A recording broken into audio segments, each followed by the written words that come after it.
You are watching Co-op for Two. I'm Jesse. I'm here with Greg. Thanks for having me on your channel. And this is another of our Should You Back It episodes. This is the second one we've done. Yeah, and I got the title right this time. Yeah. And we're well, gonna we didn't have a title before. That's right, but now we do. Should You Back It? And we're going to talk about the new Aeon's End Legacy of Gravehold Kickstarter, which is almost over. March. I don't know. I'm the hot takes person, so don't look at me because I don't know. March 10th, March 12th, like next week. I'm here because I'm a sounding board, basically, right? That's right. And it is interesting to me to see what's... Well, I do think it's useful to talk about our general feeling about Kickstarter. We're both very suspicious of it. You even more so than I am. Yeah. But as discussed, we're gonna... Well, you said you didn't. But I do think, like, when they watch these... There's so many YouTube videos about Kickstarter. And they're almost all very positive. And that's because Kickstarter has gotten this whole paid preview thing where people are paid to say good things about Kickstarter. So you're almost always hearing from people recommending it. Well, that is valuable. So yes, we are, the two of us are, well, I should speak for myself then. I don't really care for Kickstarter.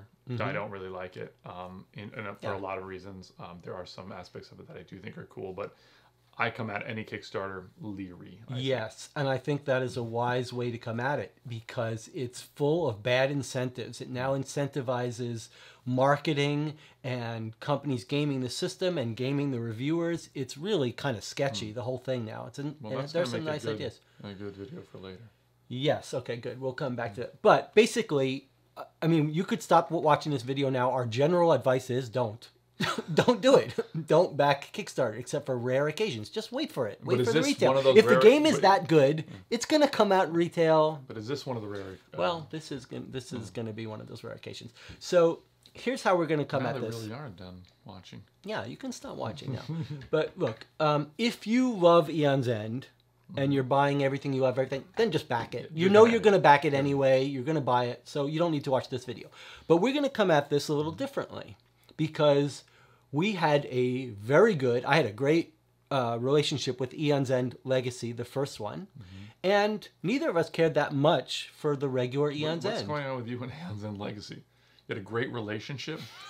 What's going on? I mean, I really enjoyed the experience. So this video is going to be for people maybe who aren't sold on Aeon's End and want to know whether they should back this game. And so, keep watching if you want to know what that statement means, because I'm curious. Okay, so there's, behind you, Greg, is the Aeon's End Legacy box. Okay. So let's talk a little bit about Aeon's End Legacy, which was a previous game a couple years ago, because Legacy of Gravehold is basically that model. It's a legacy version of Aeon's End. So let's talk a little bit about, there's Aeon's End Legacy if the screen is up, but we've got some stuff in front of us for it, right? So let's talk a little bit about Aeon's End and how it plays and what the legacy does. It's a legacy game, so that means you're going to be putting stickers on things and changing and ripping up cards. I don't know, did we rip up anything? We definitely had to throw cards out of the game. Okay, sure. But lots of I don't think stickers. anything destroying, but maybe not. So which is important because, like, in a... Is it really? Well, I mean, people think, like, I'll just save the card instead of ripping it up. But it's the psychological and really literal finality of destroying a card. When you played Pandemic, you ripped up all your cards? Yeah, because you ripped that card up. There's no, because you could say, okay, well, let's go back. No, there is no going back. That's what makes it legacy. There's so only I think one you're robbing flaw yourself. Well, I'll give you the counter flaw in that. You rip up the card, and then you're like, oh, wait a second. We did that wrong.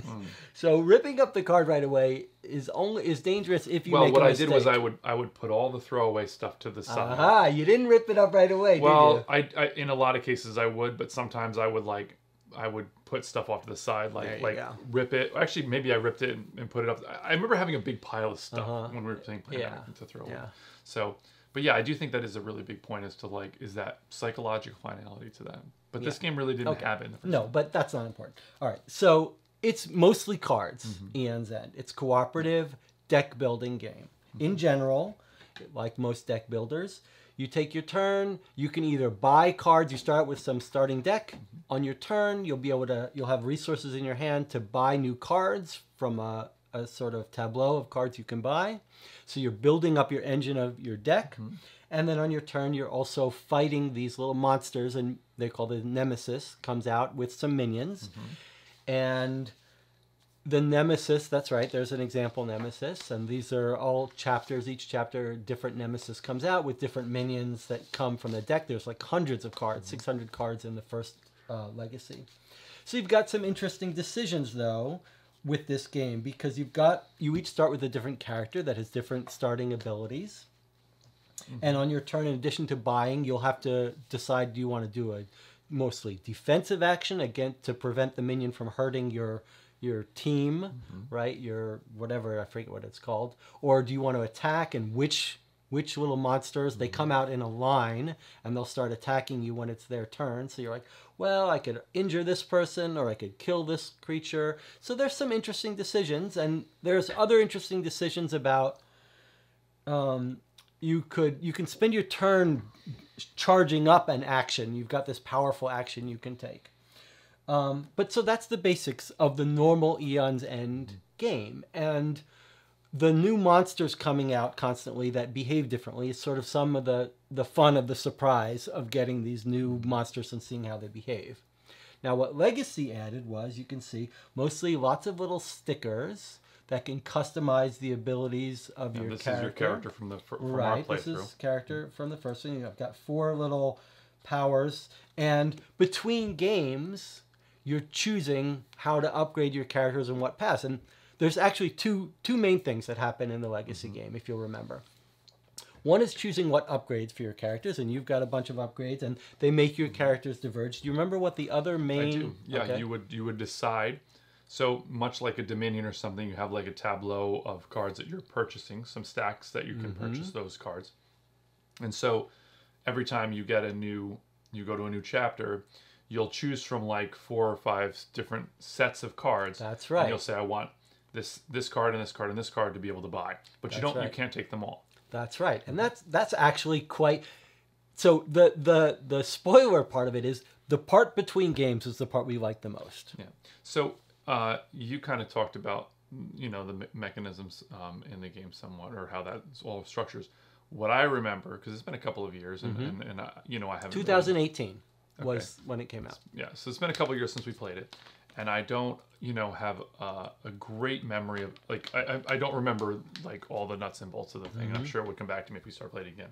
But what I remember in a broader sense was that, to me, the game played out much like a Dominion, maybe more accurately. It was more like, what was the Dominion one where it was like it was a board, and they just had a huge Kickstarter that you got. I do. You mean it's a deck builder, but not Dominion? I can't remember. There's one you had backed it, and it was sort of like, I remember when that game first came out. I thought, oh, cool! It's kind of like Dominion, with kind of a purpose or whatever. Like and so it kind of played out like that. And the game itself was short, was relatively quick, and there was some interesting interplay in the game itself. But ultimately, it wasn't really that exciting. If it had been any longer, I would have disliked it, honestly. But what you've touched upon, which was exactly what we had felt when we were playing it, which was in between games, you might have the opportunity to change something about your character. You could make a decision as to what cards you were going to enter into your new ability to buy, like the tableau that you have to buy things from. And then you have... That was a really interesting choice, right? That was the fun part between games. Right, so what we would do is we would discuss, much like we do at the beginning of like Aeon or Flashpoint, where we sort of develop our strategy that we're going to use in the game. We would talk about it, and we would say, okay, well, I remember I was kind of a very supportive role. From what I recall, I was like opening up Jesse's breeches, which sounds weird, but but I was allowing, I was kind of... You're making it so the spells I cast were more powerful. So I was powering up Jesse's character and really getting it so that he could get his engine rolling faster, and then just start absolutely pushing through. And so when the new cards would come out, we would kind of think, okay, well, how is that strategy going to differ now? And the other thing is that, we would play a boss or one of these packs, and then the new cards would come out, and you would play something else, and that would be a completely different enemy to fight, right? Yes. And you would have the sense of like, okay, well, what's the gimmick with this one? How are we going to solve it? Relatively quickly. I mean, ultimately, what we enjoyed was the between parts of trying to figure out what you were going to do. And the changes, as you point out. Like, you did mention that, and I want to sort of emphasize that. This almost feels like it's almost like a luxury game in the sense that, like, this new monster comes out, this new nemesis, and he has all different kinds of minions. Mm-hmm. And in a normal game, you expect, okay, that guy's going to come out, we're going to play him a lot, we'll see him half the time in the next round. This is like a one-time shot. Each of these each of these missed chapters is like, here's a new nemesis, here's how he works, here's his minions, and then when you finish him, you play an hour, hour and a half game with it, and then you're like, I'm never going to, it's done. No? Okay, maybe hour. But the point is, it's like, that's it. He's done. Yeah. And it's a luxury experience. You're only playing that once, and the novelty of it is quite fun. I think that if I remember correctly, it's sort of got that Pandemic Legacy thing where you play a villain, and then if you fail, you play him again type thing. That's right. You play it twice. If you fail, you play it again. Yeah, and I think that, I mean, in this particular game, I think that we had a pretty high win rate. I don't think we really repeated too many, so I think we just played it once. But you were right. They're short. They don't overstay their welcome. So even when it's not an amazing mechanic, you're like, okay, that was a novel thing. It was kind of cool to see that. Let's see what the next one was. Yeah. It was fun. It was figuring out the puzzle of, like, what is this enemy trying to do? And then how are we going to go about fighting it since we just powered up in this different way? That's right. And we talk a lot about games where you have special powers, but they don't feel all that different. This one really did start us out. It was a great way to start to the system because it started out teaching you the bare bones of Aeon's End. And when we played the first game, Greg was like, this is nothing. This is nothing. But then as it unwrapped these different powers, I remember you saying, I'm surprised. I'm enjoying it so much. I do remember being very, very surprised. So the first game was just like teaching you the system, and it was a nice way to teach it. But then you really do, it does branch you off. Like you've got these decks of different cards, and you're like, all right, I'm never going to see those again. I've chosen not to play with those cards. I've chosen these two. And it was just a cool experience. It should be noted that, like, when you're done with the game, you can take all those cards, and now you have a complete game that you can just play. Well, we're going to talk about any of those bosses, which we didn't. That's right. Well, we did a little bit. So let's talk about that for a second, because now it's the segue to the part that about us not really loving Aeon's End, the system. Lots of people love it. If you're one of those people, then just go back this. You don't need this. They're not. But I kickstarted the next Aeon's End after Legacy. Legacy was the first one we played. Then New Age was the one I kickstarted. Now, New Age was presented as not quite Legacy, but it has a new expedition mode that you're supposed to play like one boss, and then you play the next one, you play the next. It's like a series of 3 or 4. So we played that, and it was very mediocre. The expedition stuff is just like, play these 3 games. There's almost nothing carrying over. The story in both of them left us completely flat. Well, I think the reason why, I mean, it was well written, and it did... Was it? Okay. What it did was this neat thing, which was like, it has sort of the monster deck that you're going through, villain deck or whatever they call it, I don't know. But the card, you know, will like be like, somebody comes out and they blast them, you know, and it really made an attempt to make the story flow. And the thing is, they would name characters. There was like 15 named characters interacting. We had no idea who anyone was. It's part of that world. I mean, I don't... Yes, if you're invested in the world. If you're invested in that world. But the thing is, it's interesting to see, and this is maybe a good topic for another discussion another time, but like, it's like they're like, okay, we're not going to do the same. We're not going to do Star Wars for the 50 millionth time. We're not going to do, you know, like one of these established, you know, we're not going to do Marvel Comics. We're not going to do the Fantasy Flight Arkham. You're not going to do the same exact thing. It is its own little world. With its own little But the thing is, like, narrative. I don't know that world, you know? Yes. And like, I've not seen the movies or read the books. It's like or watching, whatever. it's like coming into the third Harry Potter having not known nothing. Yeah. It was like all these names and people, we didn't care about them. Right, so that was but there was a definite attempt to make a story there and stuff like that. So I do think it was cool. I just didn't remember. We didn't. When we got back, I was like, I don't know who was this wizard again. I don't remember. So. Yeah, and it's a little bit like this person turned out to be a traitor. We're like, well, we weren't invested in them emotionally anyway, so we don't know. And it was a little annoying. All the stories were on cards. He actually wasn't a traitor, but anyway, all the story was on little cards. Okay. So so you mentioned the expedition, the second Kickstarter. I mean, essentially, like when that came out, the interesting part to me was making those decisions between games. That's right. And when that system came out, it took that away. It did kept giving you like new characters with new abilities and new ways to play or whatever, which it did. I mean, it had a lot of variety in there, but yes, I just lots of variety. Wasn't that interested in it. Lots of variety, but without those decisions between games, it was not compelling for us. So that's where we're coming from. Don't love basic Aeon's End. We need the legacy juice to make it fun. Yeah.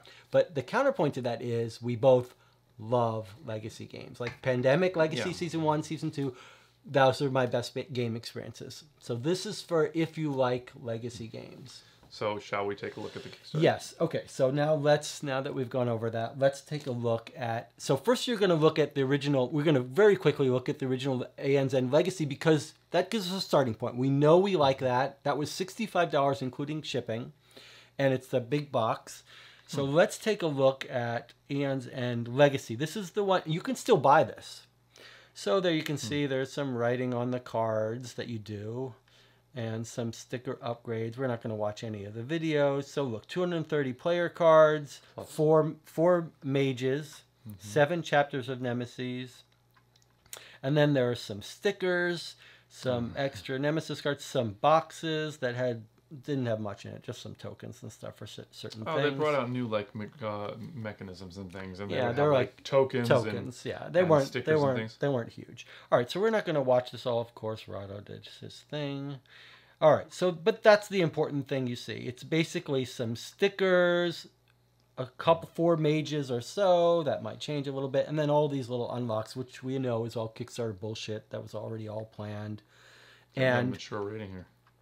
So we're just looking through this. Okay, so now we should say, you mentioned this and I put it off for a second. And then there are all these accessory packs. All right, this is not important. This is all Aeon's End Legacy. You did make a point that's important.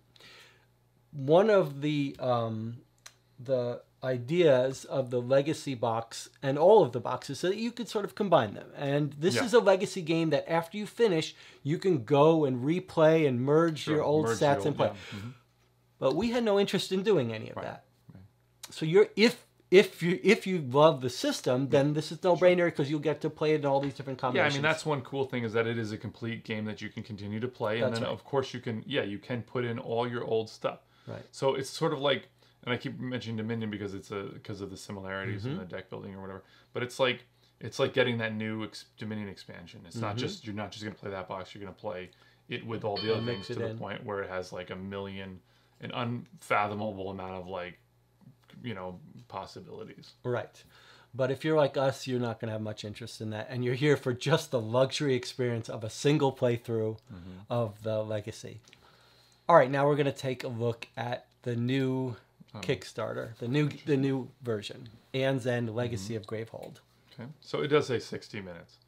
I kind of remember plowing through those games in like 40 or 45 minutes. Really? I really do, and because I remember that was a really big sticking point for me was how long the game was. Yeah, they're that quick it didn't games. want to outstay its welcome. I mean, this is 1 to 4 players, 60 minutes. So for us 2 players, I think probably an hour is about right. Maybe set up and explaining or whatever. Okay, so let's look at this. First thing is price. The first one in 2018, the first Legacy game was $65. That was shipped, yeah, including shipping.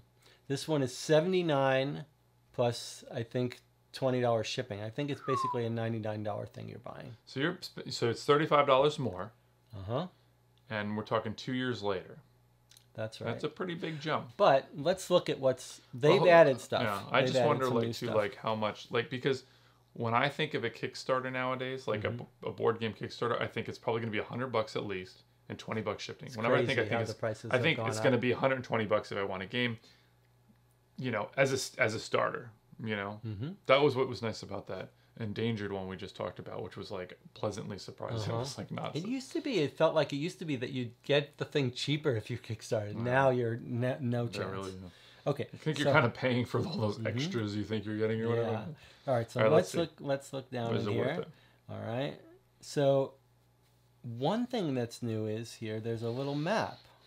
I did notice that in the picture. Yeah. So here's intriguing. You can watch Rado's playthrough of a little prototype. Spoiler alert: he likes it, and he's also talks like he's on methamphetamine. Like what if we were to watch his video now, and then like somebody else were to watch a video of that video? It'd be like that mirror and the mirror and the It's kind of exhausting. It'd be like Inception, the board game channel. All right, so let's watch this little video about it. We're gonna really watch this? Oh no, this is Rado. You think you're seeing something? It's just him giving his thoughts. We're not gonna watch that. We are not going to watch that. I don't have the energy to watch it. Okay. Okay, but look at this now. So the last one had like 5 mages or so. First, hold on. You're skipping ahead here. Okay. Brings an epic conclusion to the Aeon's End story you followed since Aeon's End Legacy. Okay, so this is like sort of like Black Sabbath's farewell tour. Which isn't really the farewell. Maybe we'll do another farewell tour. My brother and I went to see Nine Inch Nails in New York. We did 2 couple shows. One of them was in New York City, and it was his last show, like ever. Like ever. He's retiring from music, whatever. I'm like, are you? Is this really the last one? The last one for a while. Farewell tour. You know, every band does it. So, okay, we'll see. We'll see. Okay, but look at this. The branching narrative brings you more than twice the narrative content of Outcasts, more than can be experienced in a single playthrough. Well, that's important. I mean, but do you? I mean, that's a little weird because, like, so there's that game King's Dilemma, that's right. which gives me like anxiety to think like you're gonna play through the game, and there's like 25% you're never gonna see or whatever. And I know you should just enjoy that. People have really different experiences about this. Some people are like, I didn't get to play 25%. That's outrageous to me. And other people, when they finish it, if they've seen it all, you've done this. You've been like, it was a scam. It was an illusion that we had branching choice because we saw everything. Well, I mean. I don't care about the money part of it. Like, if that doesn't bother me. It's not like I'm paying for this and I want to get it. Like, it's not that part of, like, the experience. Where it's not like I played this legacy game and now I'm out. There's mechanics you haven't seen. Well, I'm the kind of person, like, if I'm not a big video gamer, but, like, when I play the video games, if I'm playing, like, a game that's, like, a dungeon crawl, I'm like, no, we have to go in every single hallway and make sure, look at the map and make sure it's all done. Before we go forward. Well, I'm going to talk a little bit about the narrative and the replay. I'm going to talk a little bit about that when we get to it. Okay, but this time, look, over 20 playable mages, nearly twice as many nemesis, and 50% more supply cards than previous. So there are like 900 cards in this. We'll look at it, but more, significantly more than the first Aeon's End Legacy. So So I mean, to me, like, you know, one of the reasons I think Azul is a fantastic game is because it's like got a lot of great choices and it's short. You play it and you're like, that was fun, and it's over. You know, if I had to play, if you, and that's kind of like not how I feel about Aeon's End Legacy, but it's close, you know, or you know, like, so if you were to tell me like it's Azul, but it's gonna take 2 hours, and there's like 10 times like I don't need it. You know, so 20 mages. I mean, for somebody that has everything that doesn't. I mean, that to me. It's like, I don't need all that. Well, you know? But remember, it's a legacy game. You choose. You're not playing with 20 at once. You're getting to choose from 20. So it gives you a little more, maybe a little more fun to see which sometimes character. You can have too much, too many choices for like, it's like, especially if you're only going to go through it one time. Now this says nearly twice as many nemesis and 50% more supply cards. But I should say that Aeon's End Legacy... The first one had about 8 chapters in it, 7 or 8, and this one has about 9 games they expect you to play.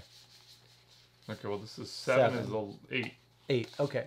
So, and the new this new one has about 9 chapters. So really not more chapters, but more choice. Well, perhaps in the 9 chapters you might play like these 9, and then in this one you're playing 6 of those 9, and then you got 3 new ones, and then the next game you're playing 4 No. It's 1 nemesis per chapter. No, but I'm saying like maybe what that means is that there are like a number of different nemesis, and it's 9 chapters, but the story, depending on what branch you might play. That's right. But it's important to know that it doesn't look like the campaign, the legacy campaign, is going to be much longer. It's still going to be about 9 missions. If instead of 8 nemesis, there's like 16, and it's still 8 chapters, well then you're going to play different nemesis in different games. I would understand. That would be my guess. You might finish your campaign having not played against a few of them. That's what I'm saying. Yeah. Okay. But I'm not necessarily like I would not want to replay the camp. Well, maybe if I waited a few years. Well, we're going to talk about that a little bit. We'll talk a little bit about that. Okay, so let's see. New Legacy. Can I say one more thing? Yeah. So like I kind of feel like for me, like one of the nice things about Aeon's End Legacy for me was like I played it and now I'm done. You know, it's like I watched that season of this show and now I'm done with it, and I don't need to keep going with it. I'm not going to revisit it. Like, I had the same feeling. So, and we tried to revisit it with New Age, which wasn't Legacy, and we didn't want to. Yeah. So yeah, this is sort of a one-shot campaign for us, and we'll talk a little bit about that. It might not be for you, but for us it was. Okay, so. No. Okay, we'll have to do it by hand then if it doesn't want to do it. Okay, so what's inside? There's a $79 pledge. There's Nemesis to discover, 21 envelopes.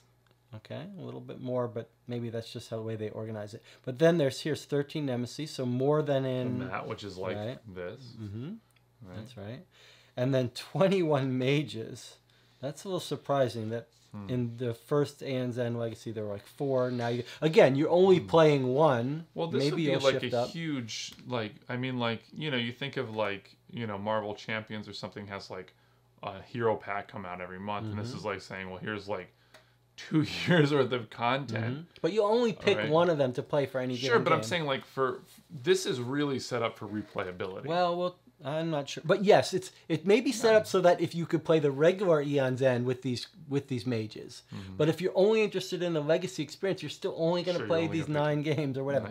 Okay, so a lot lot cards than in the first Aeon's End. But if it follows along, like again, then that's this right. Is apparently it just means you won't be seeing half of them. But you're probably gonna see a tenth of that.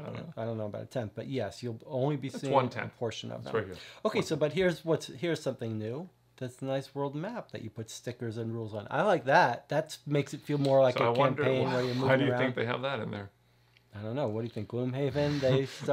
I don't know. Maybe that definitely seems like a. But I like that. That appeals to me. Anything that makes it feel like a larger scope. All joking aside, like that's fine. Like they're not. I mean, board games or gaming is like built on taking ideas from the other games. Sure. I mean, and Gloomhaven did the same thing. Every game does. It's just building. It's just taking things further. But I do think that that's actually a very cool addition, provided it doesn't slow everything down too much. Life tiles, fine. Okay. Doesn't really matter. Card dividers. Right. I do think. What, you want to talk about the card dividers? I did want to mention. I do think it's kind of cool that like this. It's easy to get so. One thing about so I used to back some of the CMA and stuff like Zombicide, and you just get like so much stuff. You're just like, it's too much. I mean, I it's like where I'm like, I wish I just didn't buy this or bought the regular version because it's overwhelming. Yes, it can absolutely be overwhelming. One thing about that Aeon's End Legacy did really Everything organized is you open up that pack of cards and it's not like taking Paleo out of the box for the first time. Right. This thing is like.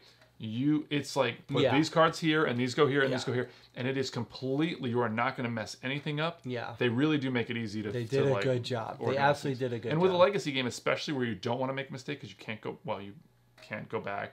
Like, I agree. Rules were clear. The organization so those dividers of everything are a big deal. I think. Yeah, keeps everything nice and tidy. Good. And good for replaying if you're going to play the normal Aeon. Yes, absolutely. Okay, so a bunch of stickers. Some of these go in the rule book when rules change. You can see. Which is, I always love that. Yeah, that's a Pandemic. That was Pandemic Legacy thing. It's fantastic when new rules get added. Okay, so here's something they changed. It used to be, remember, that all the stories were on those little cards. That was a pain. Here they've got these booklets of the story elements. Now, it's a little misleading because, as I understand it, there's 2 booklets. They say 36 pages. And as I understand it, you'll face a decision early on in the game and pick like one side to play, and you'll only be using one of these books. And most of the content is duplicated, but presented in a different order from a different perspective. Whoa. If this is like sort of like, will you be with the Civil War? Are you going to be on the northern side or the southern side? Something perhaps. That's pretty awesome. In fact, I can't believe they haven't thought of doing this, or maybe think people have thought of it, but not executed well. It's a clever idea. That's really cool. But as I understand it, so let's talk a little bit about the replayability again, because this is a good time.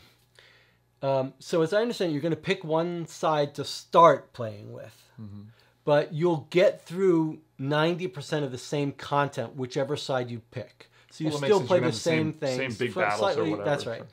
So if you were in Lord of the Rings, you're going to get... I'm sorry, I've interrupted you a couple times. Please. Well, okay. I'll just finish up. The point is, they do sell a reset pack for $20 if you think you're going to play this again. And you might think that, okay, let me play it from the other side, whether I played the Azure book, now I'm going to play Gravehold. You might think you're going to get a completely different experience, but I don't think that's quite true. I think almost all, like 90% of the experience and story is going to be exactly the same. No, that's a missed opportunity. It is a missed opportunity. Because you think like that's a really big selling point to play it again from the other side. I mean, obviously... It's great. Like, actually, well, we have to talk about movies because this is a board gaming podcast. But Clint Eastwood did Iwo Jima, and then he did Flies to Our Fathers, which were, you know, the American and the Japanese side of World War II Pacific. So I mean, that's a really cool. Yes, that's a very cool idea. I mean, I don't think they've ever really done that in any. That is a great idea for a game, playing two different sides. This may be playing two different factions on the same side. I don't know, but well, it would be kind of cool because it's a great idea. You can see like it's like Gettysburg. You're going to have the same battle, right? You're going to have that same moment, like or like if you were playing the orcs at Helm's Deep or the, you know, or Rohan, you're gonna find like you're gonna still have Helm's Deep, right? But the experiences leading to that and the ramifications would be different, which would be really cool to see. It's a great idea. I don't think it's quite done here, but I do like the fact that they're in these books that make it, instead of dealing with these millions of little cards. Okay, and then that's necessary for playing the game. And then this expansion, which isn't really an expansion, it's just where they collect all of their little Kickstarter stuff. So I do like that when they have a whole extra. I mean, again, I feel like it's too much nowadays, but I do like when they have an extra. When it's not just like here's a bunch of crap. You're gonna have to find a way to store it. It is nice when they give you that box. Like Death May Die gave you an extra box. Well, the nice thing, all the Kickstarter stuff inside. The nice thing about this, even better, is that it all stores in the one box. You don't have to carry around multiple boxes. Okay, then there's a whole. Yeah, you had mentioned about the recharge pack or whatever. I mean. You know, Charterstone did that, and it's like, I think that's great. It's just like, here you go. You want to play it again? This is the thing to get rolling in. Here you go. It's give us $20. Sure. Here it is. So I have a different take on that. I don't like them. I don't think they're useful. Not that they're not useful. First of all, we've talked about how we played this through once. We didn't want to play it again. Sure. So I don't think we're going to be playing this twice. Okay. Well, let me. So that's the first thing. Yeah, but second thing about the recharge packs. It's a neat idea. If you know you're going to play it twice, then buy it and play it twice. But I think, like I bought a new copy. I bought 2 copies of the Pandemic Legacy games. I'll just start them fresh. I'm not gonna do the whole refresh thing. Well, I mean that's like so. And again, I keep interrupting you. I'm sorry. Like no, you're doing fine. That's your job to give your impressions. Have you ever used a refresh? So I mean, I played Season 1 Pandemic twice. I plan on I bought both 2, and then I bought 1 for Season 2, and I plan on buying another copy that I'm playing again. And it's like, you know, I mean, if it was $20 rather than $80 or whatever it was, that's true. That's a pretty significant thing. But then you have to go through all the work of all the work. I mean, replacing the pieces. Okay, so that's about it. If you know you're going to play it, sure. Or if you decide after you're done, buy it. I would suggest you don't add it now. You can still buy the reset packs for Aeon's End Legacy. Well, wait till you're done. Milestone thing, or no? Oh, the recharge is a different. That's a separate thing. Okay, so all these milestones, we're not going to do this because we don't care about these things. So they're like, oh, get this extra card, and this is the typical Kickstarter bullshit. They already knew these cards were always going to be in the system. Well, they're just pretending to unlock them. Okay, but is it these worthwhile things? Some new relics? They're just cards. They're just cards in the game. They've already counted them. Okay, they're just new spells. These are just new cards. Well, hold on. Because this is should you back it? So we should look at the right. I mean, should you back the Kickstarter? Well, why would you ever back a Kickstarter over buying at retail? Because of the Kickstarter extras. Because of the exclusives. There are a couple of exclusives. They're here. You can see them. Like here's the Kickstarter exclusive thing. Okay. But this is a good example for a legacy game. They're not going to sell the retail version with stuff that's with missing important stuff. These are things that you probably would never. You might not even encounter it in the legacy game, or therefore if you want to play Aeon's Legacy a lot. So if you know you're going to play this game a lot, right? Then yeah, you care about all these things. For most people, if they're going to play it through once like us, I don't think these matter. So I mean, like if you look at this new spell, Stupefy, it's like you're already not going to use most of the cards. That's right.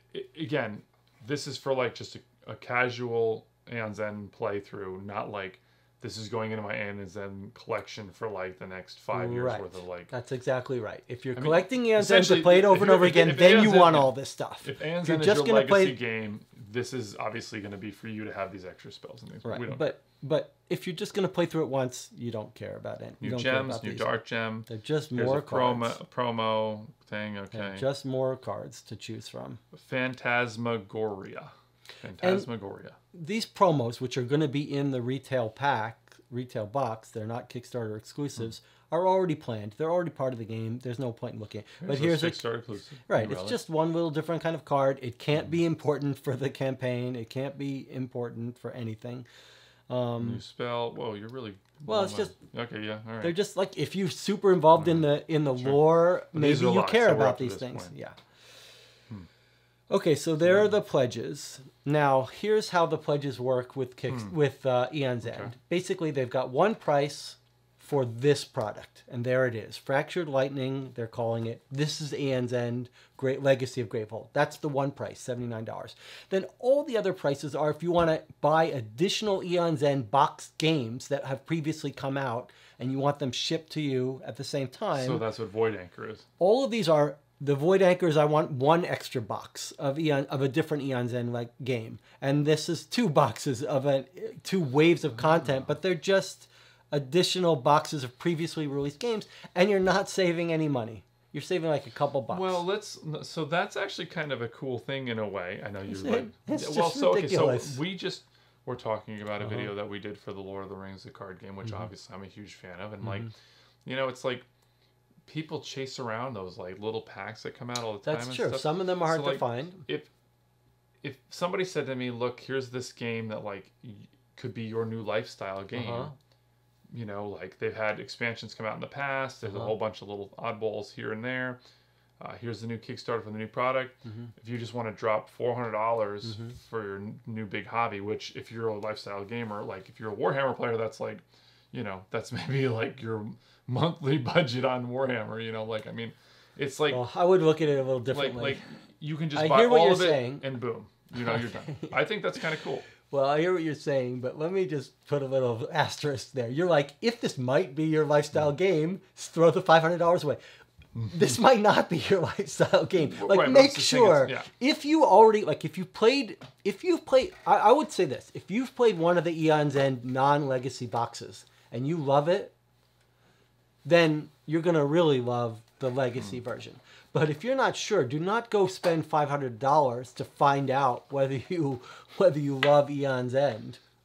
You put yourself up. I don't know what happened. Like I need to Kickstarter a new back of the back. Why did you reach down and adjust it? I don't know what I did, but it was you actively reached down. I was trying to fix whatever. It doesn't matter. Point is, don't go dumping money thinking you might like it. Let me give you an alternate thing.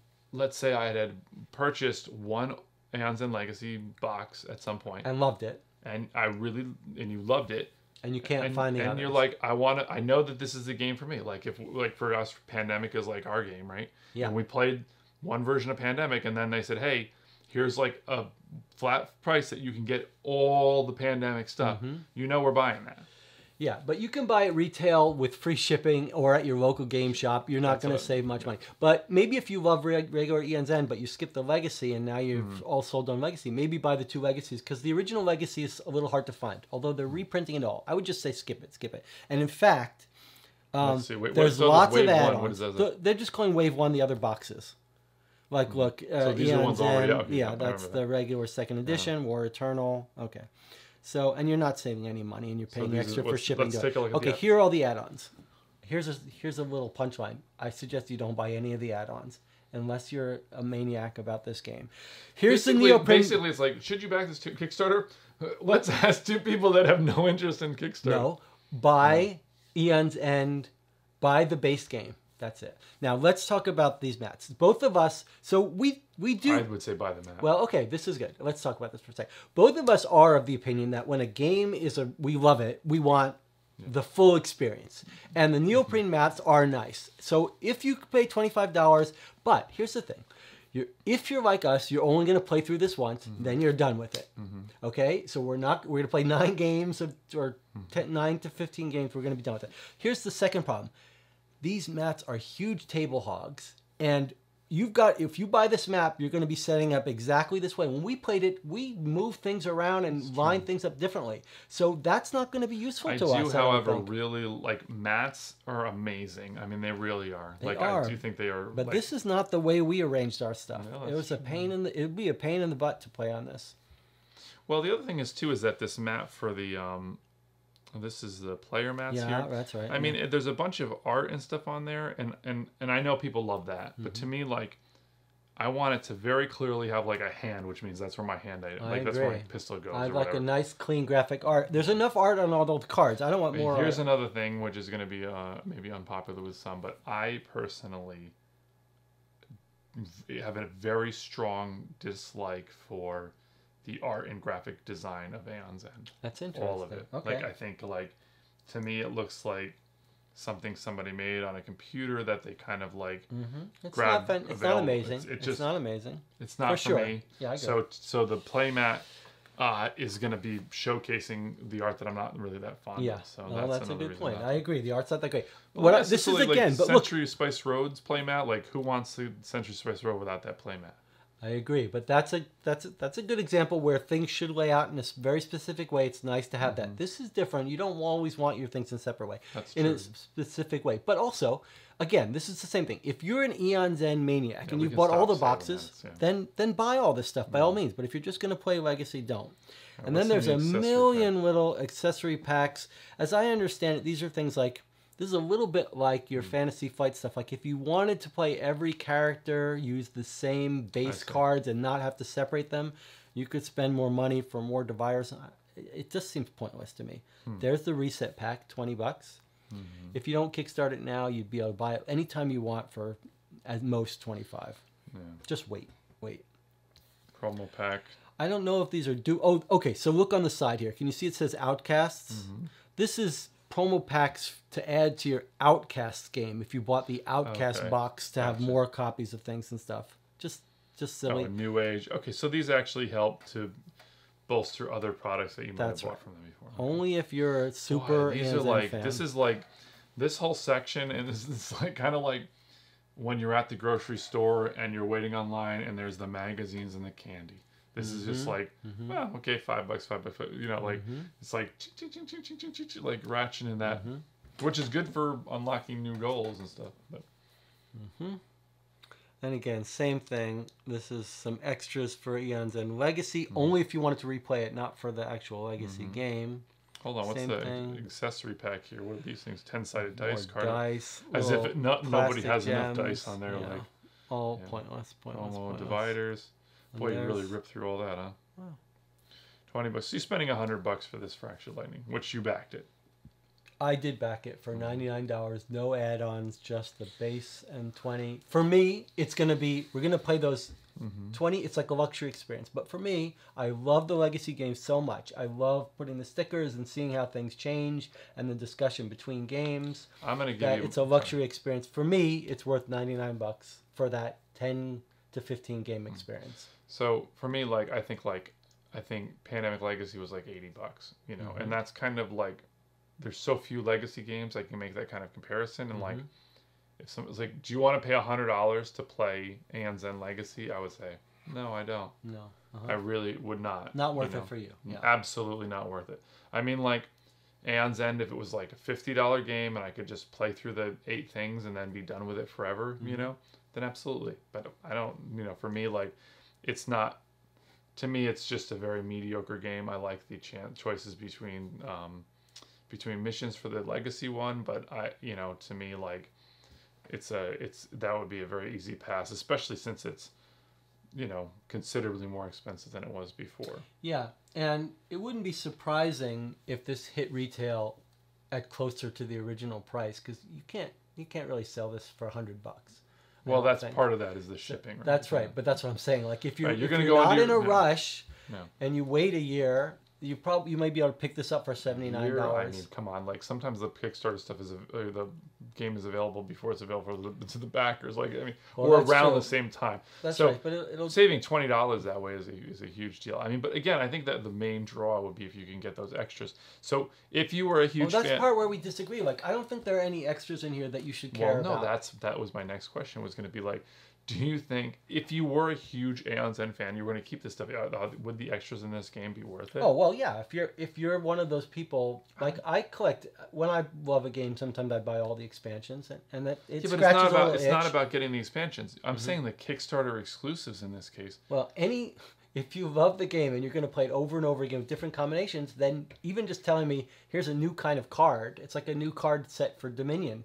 Even if there's just a couple of them, you're like, yeah, I want to try that new stuff. So I guess you and I have a differing of opinion here, because when like Zombicide Invader, for example, like if you back which I didn't back the Kickstarter, it's like there's like, you fight just there's like 3 different enemy types in it or something. And if you back the Kickstarter, they have like, there's like, well, here's some like space bats or something. I don't remember exactly what they are, but there's like 3 or 4 different kinds of enemies, like there's some flying enemies or something. That much I remember, but there's like several different enemy types that you won't find in the actual game. And that's a seriously significant difference in the way the game works. Yeah. If you got 3 different kinds of enemies and then the Kickstarter adds like 2 or 3 more, well, that's going to be a very significant game difference, in that experience.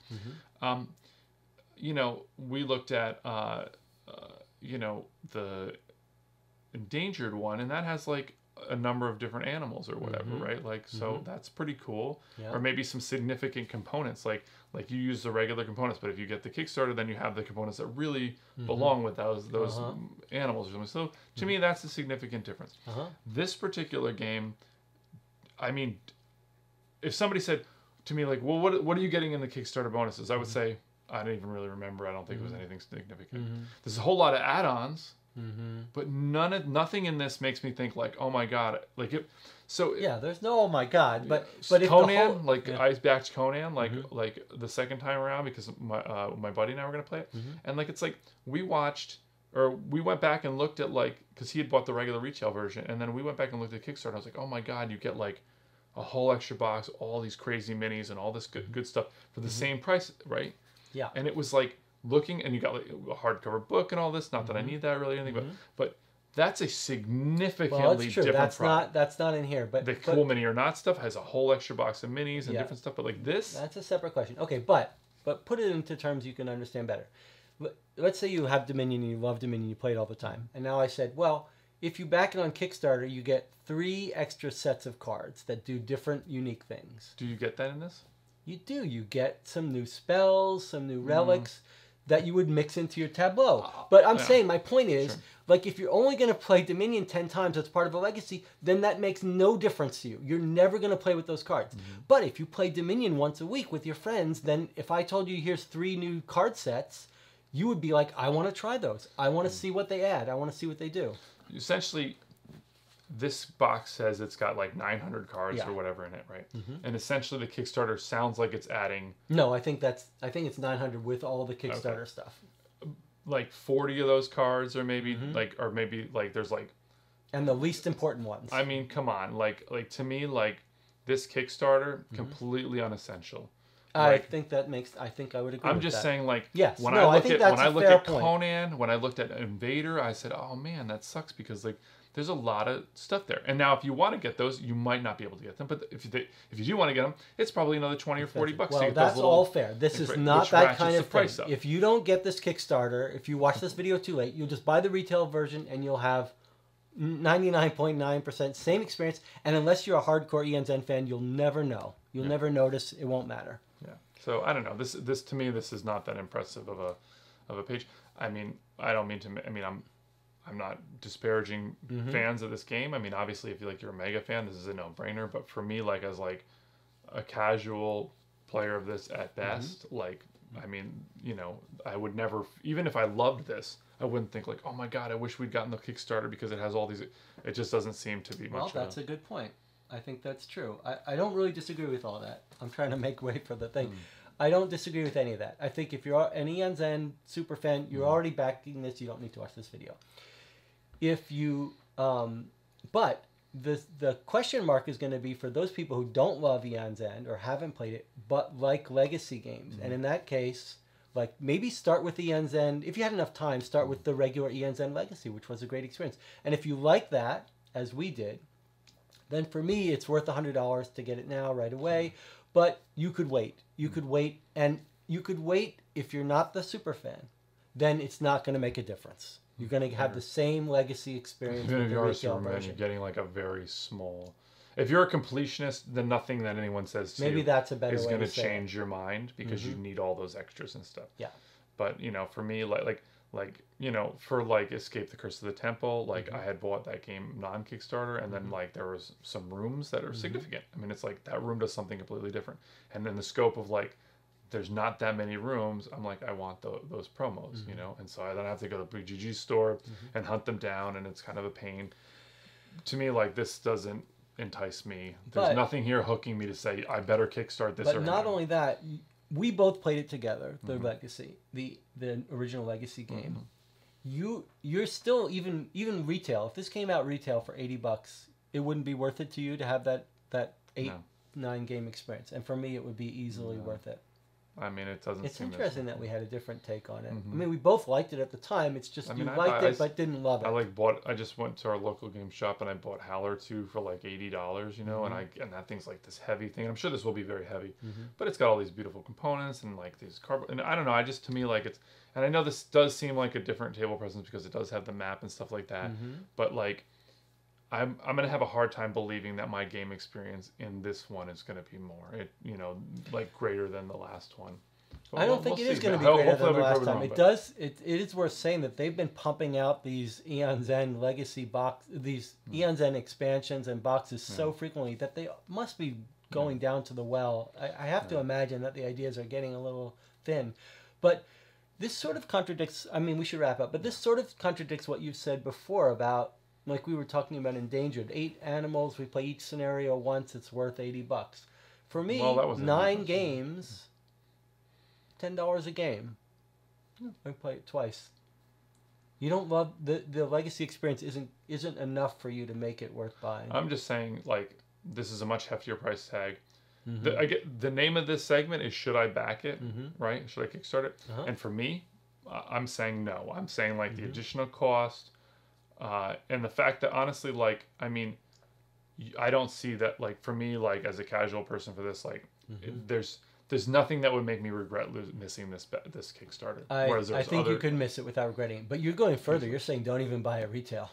Well, I'm not saying that. It's not worth $80. It's not even worth $80. Well, it's $20. Shipping is a big deal. So I'm saying this is one that very easily go to your local game shop and buy a copy there.